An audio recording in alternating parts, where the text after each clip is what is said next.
नमस्कार। विभिन्न क्षेत्र र व्यक्तित्व जोड्ने कार्यक्रम आवाज यहाँको साथमा छ। बाढी पहिरोको प्रकोप अहिले दिनदिनै बढिरहेको छ। मनसुन सुरु भएको केही समयमै व्यापक जनधनको क्षति समेत गरेको छ।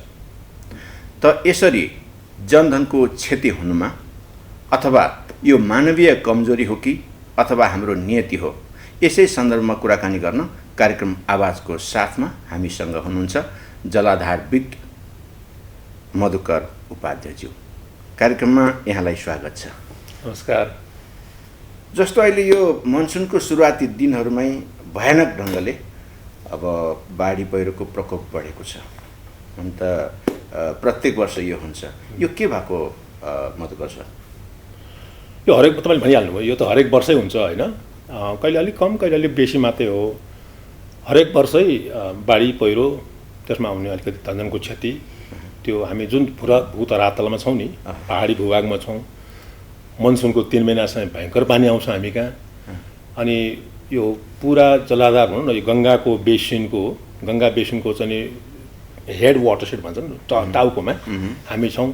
त्यो टाउकोमा भएको चाहिँ चिजहरू पानीले लगिरहने नै हो कि बगाइरहने नै हो, त्यो तलै झर्ने हो। त्यो पहाडका चिजहरू तल झर्नु अनौठो कुरो भएन नि। कहिले अब भूकम्प आएमा त्यसै पनि झरेको थियो होइन, ढुङ्गा माटो झर्थ्यो भने पानीले चाहिँ गलाएर बगाएर ल्याउने कुरो पहाडको लागि सामान्य हो। अब कुरो के छ भने यसपालि अलिकति आश्चर्य लाग्दो किसिमले चाहिँ नि असाढमै थुप्रो मान्छेको ज्यान गयो नि। र पूर्वदेखि पश्चिमसम्म, अझ असाढको मात्र कुरा शङ्खुवासभादेखि बाजुरासम्म यसरी पहिरोहरू आए जुन हामीले कल्पना पनि गरेका थियौँ। कयौँ ठाउँमा त आउँदैन कि भनेर सोचेको ठाउँमा अथवा यहाँ त के होला र पहिरो भनेको ठाउँमा पहिरोहरू आयो। बाढीको त्यति आएको थिएन, याद गर्नु तपाईँ। असारसम्म बाढीको त्यति क्षति भइसकेको थिएन जति पहिरोले गर्यो। यो सन्देशहरू हामीले बुझ्नुपर्छ कि यो सन्देश बुझ्दाखेरि चाहिँ हामी जहिले पनि असारमा मात्रै कुरा गर्छौँ। असारमा मात्रै बाढी पहिरोको कुरा गर्दाखेरि समस्या कहाँ हुन्छ भने अब मान्छेहरू दुःख पाएको छन्, मान्छेहरू बितेको छन्, मान्छेहरू भन्नुहोस् न एक किसिमले साह्रै के भन्छ पीडित भएको छन् होइन। तिनलाई लगेर के गरिकन उ गर्न सकिन्छ भन्नेमा हाम्रो ध्यान जान्छ। स्वाभाविक पनि हो, एकदम मान्छेले दुःख पाएको छ, हेर्नु परेन? छिमेकीले हेर्लान्, समुदायले हेर्लान्, राज्यले त हेर्नै पर्यो। हाम्रो सबै ध्यान त्यहाँ जान्छ। हामी के बिर्सिन्छौँ भने यो बाढी पहिरो हो के? किन हरेक वर्ष आउँछ यो? हरेक वर्ष भनेको आज मात्रै हो र? म भर्खर जन्मिया साल 11 सालमा नेपालमा ठुलो बाढी आयो। पहाडको रङ रूपै चेन्ज गर्ने किसिमले आयो। त्यसबाट केही सिक्यौँ हामीले। त्यो बेला त विदेशी पनि थिएनन्, याद गर्नु होला, विज्ञ पनि थिएनन्। हाम्रै स्थानीय चालचलन नलेज जे थियो मान्छेहरूको, त्यसको आधारमा त्यसको पनि विश्लेषण भयो नि, भएन र? त्योभन्दा अगाडि 6 सालमा पनि आएको थियो बाढी, त्यसको पनि विश्लेषण भयो होला, गरे नि मान्छेले। यो कुराहरू हामीले कहिले पनि याद गरेनौँ। त्यसपछि हरेक वर्ष आएको छ। त्यति मात्रै होइन, तपाईँलाई म सम्झाउँ, 50 सालमा त यस्तो बाढी आयो जसले कुलेखानी जस्तो हाम्रो चाहिँ एउटा राष्ट्रिय सम्पत्ति, त्यो 50औँ वर्षसम्म बिजुली उत्पादन गर्नुपर्नेको पेन्स्ट्रक्सनमा भाँच्यो। त्यो लगेर तपाईँको के अरे यहाँको सरोवरमा, इन्द्र सरोवरमा चाहिँ गेग्राम थुपारेर त्यसको आयु नै घटाइदियो। यसले पनि ठुलो मात्रामा हामीले छलफल गर्ने मौका दियो। 50 सालको त्यो बेलामा यही पृथ्वी हाइवेको चाहिँ पृथ्वी राजमार्गको 3 ठाउँको पुलहरू बगाएको थियो। काठमाडौँमा केरा धरी आउन सकेन, भन्नुहोस् कस्तो भयो होला? तेल आउन सकेन, केरा आउन सकेन, सामान आउन सकेन होइन। यो त सधैँ। तर हामी जहिले पनि असाढमा कुरा गर्छौँ, मङ्सिरसम्म अलिअलि छलफल गर्छौँ त्यो प्रागिक कुराहरू। एक प्रतिवेदन पनि आउँछ अनि फेरि बिर्सिन्छौँ। यसको एउटा कारण के हो भने तपाईँले मौका दिनुभयो, म तपाईँलाई सेयर गर्छु यो कुरो। एउटा कारण के हो भने हामीले बाढी पहिरोलाई अलग राखेर हेऱ्यौँ क्या। अलग कसरी राख्यो भने बर्खामा आउँछ, अलिकति क्षति गर्छ मान्छेहरू, त्यो पनि यो जान्छ भन्ने। अनि त्यसमा अलिकति साँच्चै भन्यो भने समाजको भुइँ मान्छेहरू मात्रै प्रभावित हो नि। म त पाएको छैन नि आजसम्म, किन म त राजधानीमा बस्छु। त्यो किसिमले एक किसिमको यो चाहिँ नि हाम्रो रुटिन जब भयो क्या। रुटिन जब भनेको गरिन्छ छोडिन्छ, त्यो गम्भीरता यसमा आएन हाम्रो। त्यसको एउटा कारण के भने योसँग जोडिएका पक्षहरू हामीले कहिले पनि हेर्दैनौँ। जोडिएको पक्ष के भन्नु होला भनेदेखि बाढी पहिरो हाम्रो गरिबीको ठुलो कारण हो, हामीले कहिले पनि हेर्दैनौँ नि। पत्याउनु हुनु होला तपाईँ, किन बाढी पहिरोसँग कहाँ गरिबी जोडिएर भन्नु होला नि। 2074 मै भर्खरै अस्ति 74 मा आएको बाढी तपाईँ सम्झिनु पनि हुन्छ होला, किनभने तपाईँकै क्यामेराहरू चाहिँ नि यतातता गएको थियो फोटो खिच्नलाई, कहिले सक्यो कहिले सकेन। झापाको बेरिङ खोलादेखि बर्दियासम्म चाहिँ नि एकै दिन बाढी आयो। त्यसको क्षति 60 अरब भएको छ। 74 सालको अस्तिकै कुरो हो। 60 अरब कहिले कमाउने हामीले भन्नुहोस् त? त्यो त लस भयो। लस भयो नि। यो हाम्रो चाहिँ नि गरिबीको कारण हो भनेर हामीले हेर्न थाल्यौँ भने एउटा त्यो हो। अर्को हाम्रो मानवीय पक्ष हेर्नुहोस् यसको। एकचोटि बाढी गइसकेपछि र मान्छेहरू त्यसमा पीडित भइसकेपछि वर्षौँ त्यो मान्छे आफ्नो खुट्टामा उभिन नसक्ने अवस्थामा पुग्छ। जमिन जग्गा गएको छ, श्री सम्पत्ति गएको छ, हुनसक्छ परिवारको सदस्य चाहिँ गुम्या होला। मानसिक अहिले बारेकोटमा त्यस्तै भन्नुहोस्, बारेकोटको कुरा मानसिक त्रास हेर्नुहोस् त मान्छेलाई। के खाएर बाँच्ने, के गरेर बाँच्ने, के आशले बाँच्ने सोच्नु पर्दैन। त्यो भौतिक क्षति, शारीरिक क्षतिका साथसाथै मानसिक रूपमा मानसिक क्षति भयो। तेस्रो कुरो, यसले हाम्रो उत्पादनको क्षेत्रहरूलाई तहस नहस गरेको छ। हरेक वर्ष तपाईँले आँकडामा सुन्नुहुन्छ होला, हामी नाप्न त नाप्दैनौँ। आजसम्म बाढी पहिरोले क्षति पुर्याएको कृषि जमिन नापिएको छैन। हेर्नुहोस् त कुरो, तपाईँ कृषि प्रधान भन्नुहोस् नि आफूलाई। त्यो नाप्नै पर्ने। नाप्नु परेन, कति रोप्ने जग्गा गयो भनेर, कति हेक्टर गयो नाप्नु परेन। टोटलमा कति छ? अनि पो यति हेक्टर जग्गाको यति उत्पादन नोक्सान भएछ भन्न सकिन्थ्यो होला, होइन र? पक्कै त्यो नापिएको छैन। हामी के भन्छौँ, सयौँ हेक्टर चाहिँ क्षति भयो, हजारौँ हेक्टर क्षति भयो। अनुमानको भयो। के हो त्यो हजारौँ भनेको भाइ? अनि हजारौँ कसको भयो त्यो पनि चाहियो नि, होइन? त्यो त मान्छेले खेती गरिरहेको हुनसक्छ, लाल पूर्जा भएको जग्गा होला, त्यसमा भएको उत्पादन भनेको हाम्रो राष्ट्रिय उत्पादन हो क्या। तपाईँले एक मुरी धान फलाउनु भयो, एक मुरी मकै फलाउनु भयो भने त्यो राष्ट्रिय उत्पादन हो। त्यो त्यति बराबरको अन्न तपाईँले आयात गर्नु परेन नि, होइन र?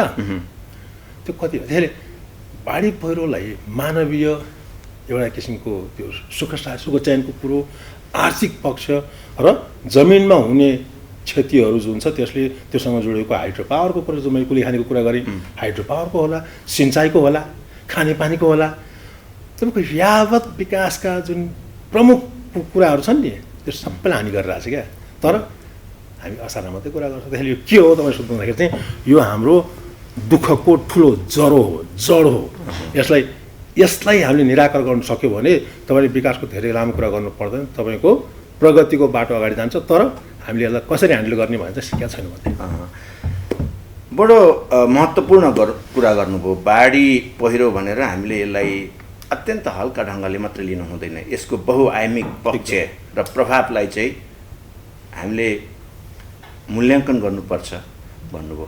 अहिलेसम्मको स्थितिमा हामी तपाईँले भने जस्तै, तपाईँले तर्क गरिरहनु भए जस्तै नै भएको छ कि, अथवा अन्य त्यसको चाहिँ प्रिकसनको केही कुराहरू अथवा चाहिँ केही छ यसलाई चाहिँ मिटिगेसन गर्ने भनिन्छ नि, यसको केही कुरै भएको छैन कि के हो? उसो भए एकदमै भएको छ। जस्तो 70 को दशकदेखि हामीले वन विनाशले गर्दा बाढी पहिरो बढ्यो भन्यौँ। वन विकासको लागि र वनको त्यो क्षेत्र बढाउनको लागि ठुलो काम भयो नि। 70 को दशक भनेको आज झन्झन 50 वर्ष भयो। हामीले के चाहिँ प्रश्न गरेनौँ आफैलाई भनेदेखि त्यो गरेर कम भयो कि भएन? किनभने वन त साह्रै राम्रो बनाएको छौँ हामीले, होइन? अहिले झन्झन 45% त जङ्गल ढाकेको छ हाम्रो। त्यसले कम गरी गरेन भने हामीले प्रश्न गरेनौँ क्या। विज्ञानको एउटा आधारभूत सिद्धान्त के भने तपाईँ प्रश्न गर्नुहोस् है। प्रश्न गर्नु भएन भने तपाईँ अल्मलिनुहुन्छ, तपाईँ जवाफ पाउनुहुन्न। हामीले प्रश्नै गरेनौँ कहिले पनि। हामीले 70 को दशकमा सोचेर जुन किसिमको सिद्धान्त प्रतिपादित गर्दै त्यसलाई फलो गर्दै आयौँ, त्यसमा केही यताउति पनि छ कि भन्ने नसोच्या हुनाले हामीले दोस्रो कुरा गरेनौँ। एउटा त्यो हो, होइन? अर्को कुरो चाहिँ नि पीडितहरूलाई एउटा राहत पुर्याउने कुरा, पीडितलाई राहत पुर्याउने र उद्धार गर्ने कुराहरूमा चाहिँ नि त्यो जब राज्यले जिम्मा लियो, त्यो जिम्मा लिइसकेपछि चाहिँ नि त्यसलाई कसरी चुस्त बनाउने, तुरुन्तै कसरी पुर्याउने, मनज्ञ कसरी पुर्याउने, चाहिँदो मात्रामा कसरी पुर्याउने भन्ने कुरामा हाम्रो ध्यान धेरै भयो। त्यो पनि राम्रो हो, त्यो हुनु पनि पर्छ। अहिले त ऐनले संरचनागत रूपमा पनि त्यसमा निकै सुधार भएको छ। त्यो नगरे होइन, हामीले गरेका छौँ। तर फेरि प्रश्न कहाँ जान्छ भनेदेखि हामीले यसको विज्ञान कति बुझ्यौँ? त्यो विज्ञानको कुरो त मलाई भन्छु, हिजै मात्रै लमजुङमा एउटा ठुलो पहिरो गयो।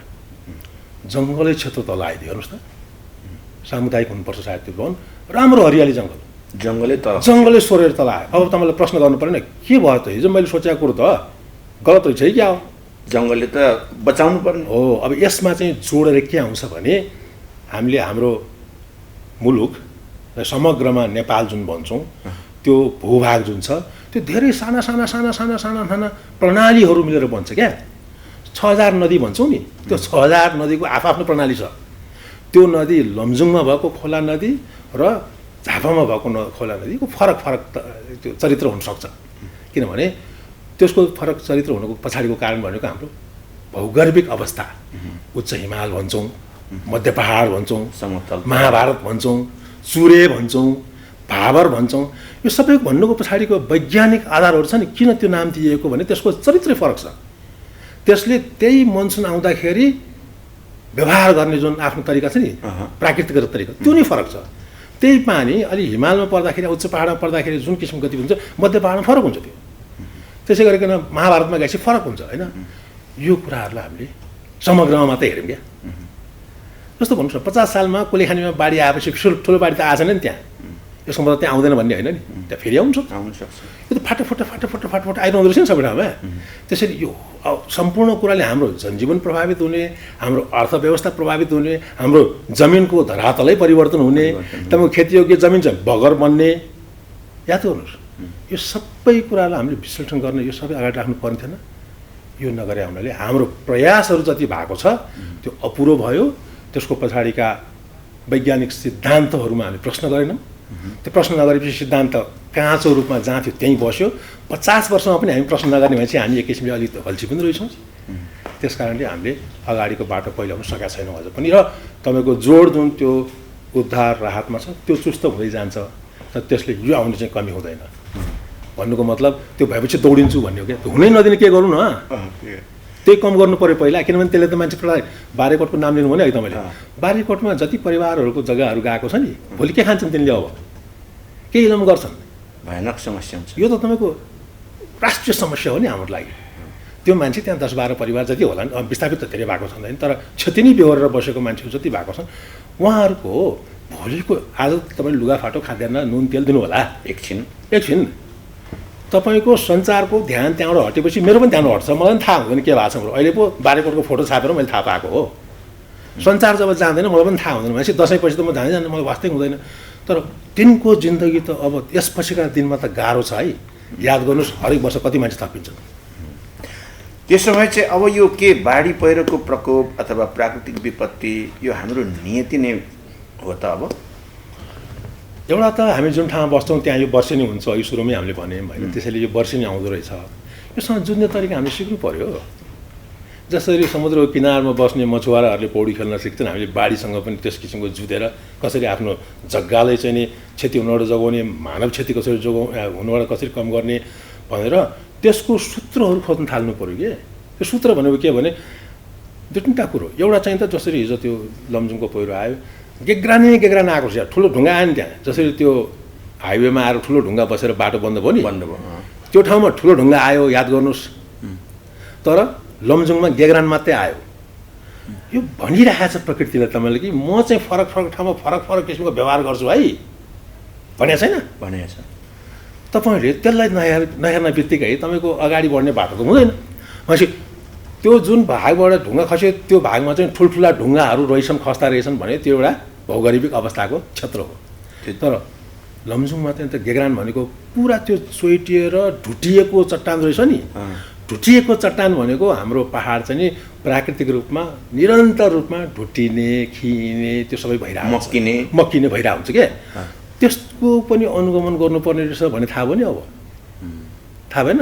त्यसैले तपाईँ देखिन त्यसमा चाहिँ रुख लगाएपछि भइहाल्छ भन्नु। रुखले टन्न, रुखैले ल्याएर रुखै शुद्ध झरेर तल आयो। लक्कीले त्यहाँ मुनि चाहिँ क्षति भएको सुनिएन, जग्गा मात्रै गयो होइन। तर यो त एउटा प्रकृतिले बोलिरहेको छ क्या, तपाईँलाई बताइरहेको छ म यस्तो हुँ है भनेर। उसले आफ्नो रूप पनि देखाइरहेको छ तपाईँलाई।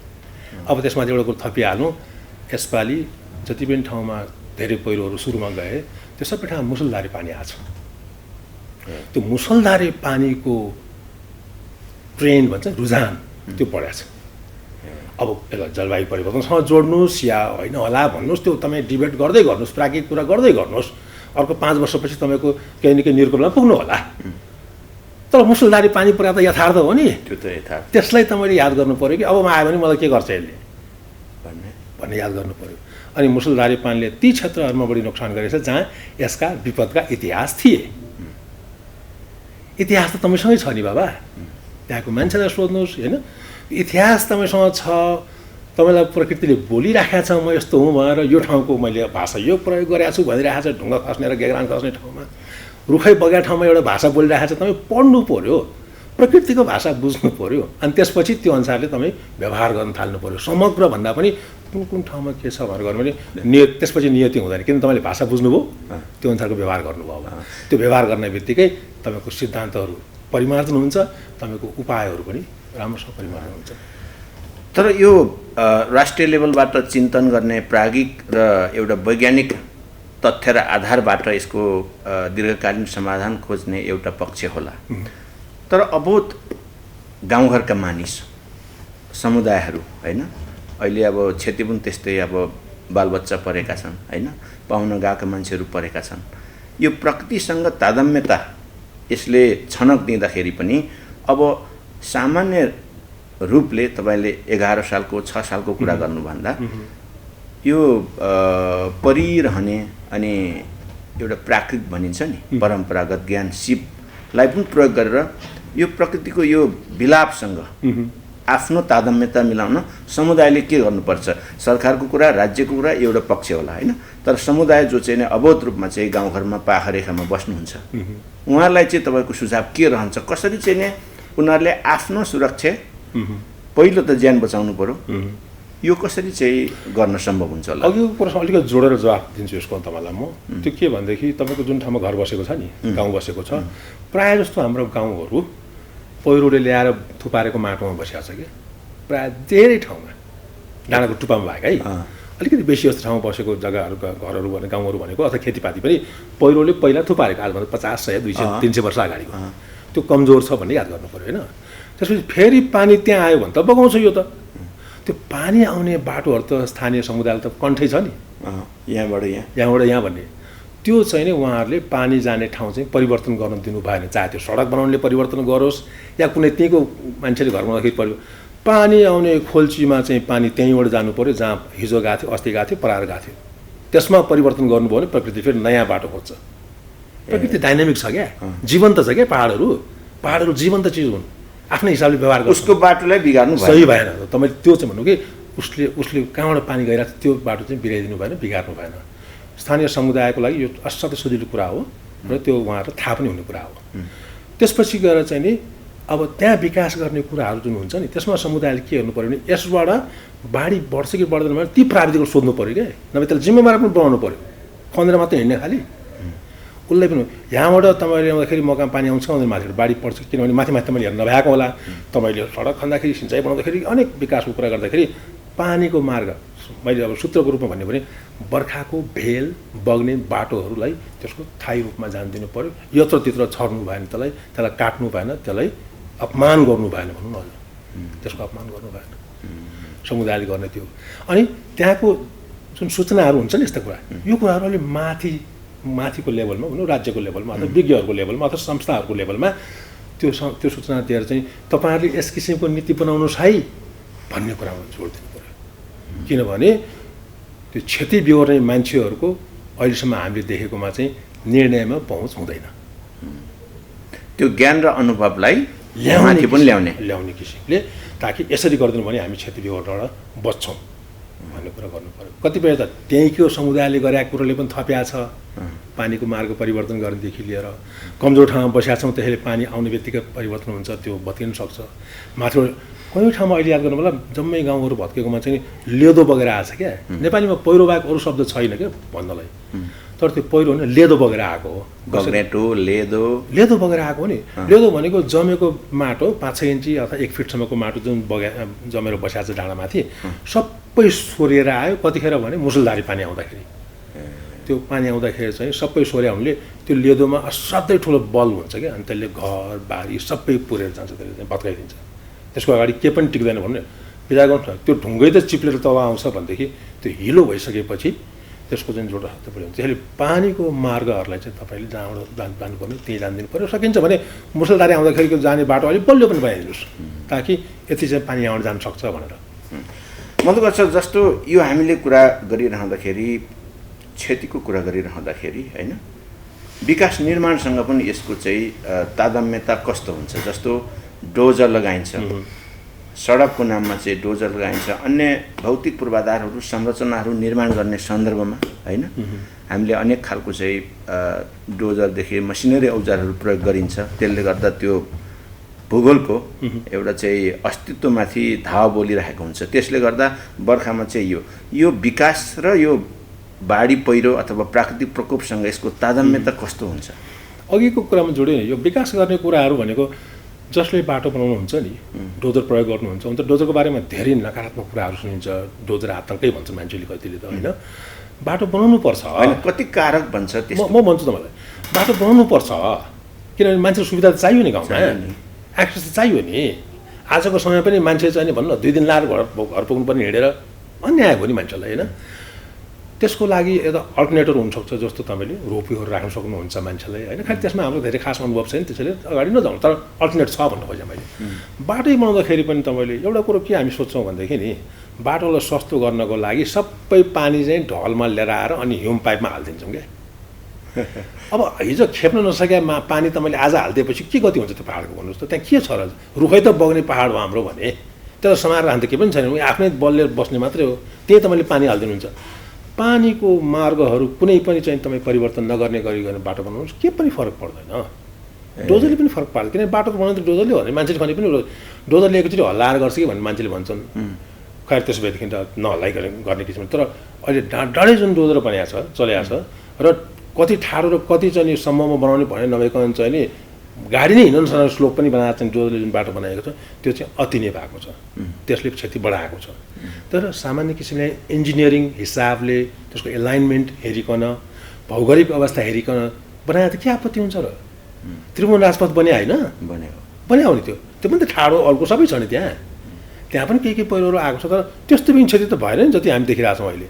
अहिले चाहिँ के भने एक किसिमले अन्धाधुन्ध भयो क्या, लापरवाही किसिमले क्षतिविक्षत गर्ने काम भयो। खास गरेर हिउँदमा त्यस्तो काम हुन्छ जतिखेर पानी भन्ने कुरो मतलबै हुँदैन तपाईँलाई। अनि बर्खामा आउँदाखेरि त बर्खाले आफ्नो बाटो खोज्छ, त्यतिखेर तपाईँ क्षति गर्नुहुन्छ।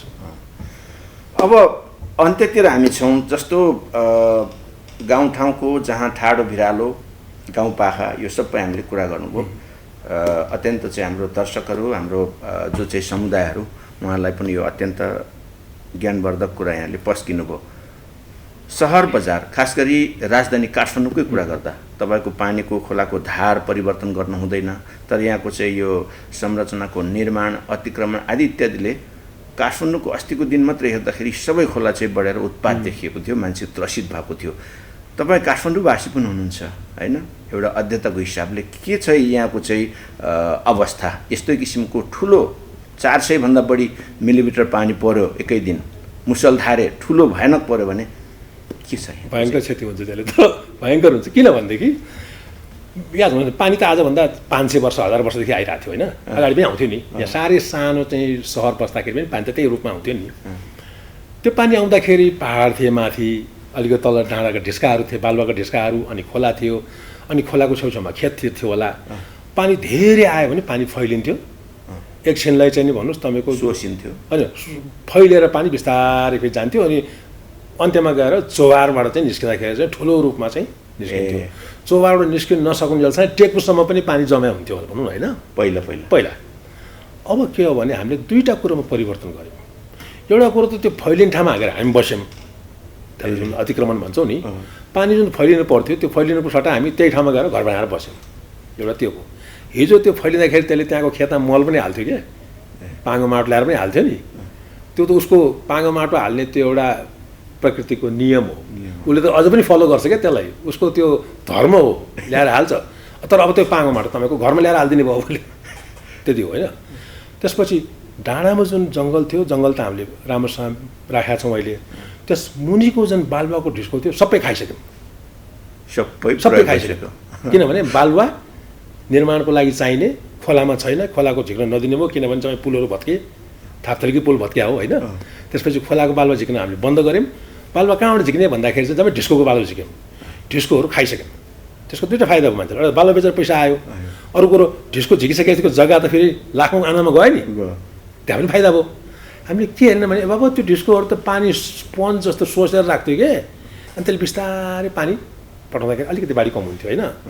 यसको साथसाथै अहिले राईजी र म बसेर आज साउनमा कुरा गर्दाखेरि त बाढीको कुरा गऱ्यौँ। तपाईँ र म नै यहाँ फागुनमा कुरा गऱ्यौँ भने हामी इनार सुक्यो पानी सुक्यो भन्ने कुरा गर्छौँ क्या। अर्को कुरा गर्छौँ। त्यो भनेको त्यही ढिस्कोले पानी हाल्थ्यो भित्र इनारमा जमिन मुनिको त्यो जुन भूमिगत जल छ त्यसलाई सिञ्चित गर्ने, त्यसलाई चाहिँ पुनर्भरण गर्ने काम यी पहाडहरूले गर्थे। त्यहाँ पनि गरेर तपाईँ बस्नु भएको छ। भएको डिस्को पनि झिक्नुभयो, स्पन्ज जस्तो पानी सोच्ने चिज पनि झिक्नुभयो। अब बाढी पनि बढाउनु भयो, किनभने त्यो तल जानुपर्ने पानी त बाढीमा गइदियो। अब तल पनि पानी जान पाएन। तपाईँले दोहोरो समस्या क्रिएट गर्नुभएको छ नि। पहाडमा पनि यो बाटो बनाउने जुन अहिलेको डोजरको कुरा गऱ्यौँ त्यसले गर्दाखेरि मूल सुक्या भएर हामी बेला बेलामा तपाईँले पनि कार्यक्रम चलाउनु भयो होला। मूल सुकेर हैरान भयो भन्ने कुरा छ नि हाम्रो। त्यो मूल सुकेको कारणहरूबाट पानी खान नपाए भएर हामीले अहिले के गर्यौँ भने ड्रिलिङ गरेर तलको पानी खान थाल्यौँ।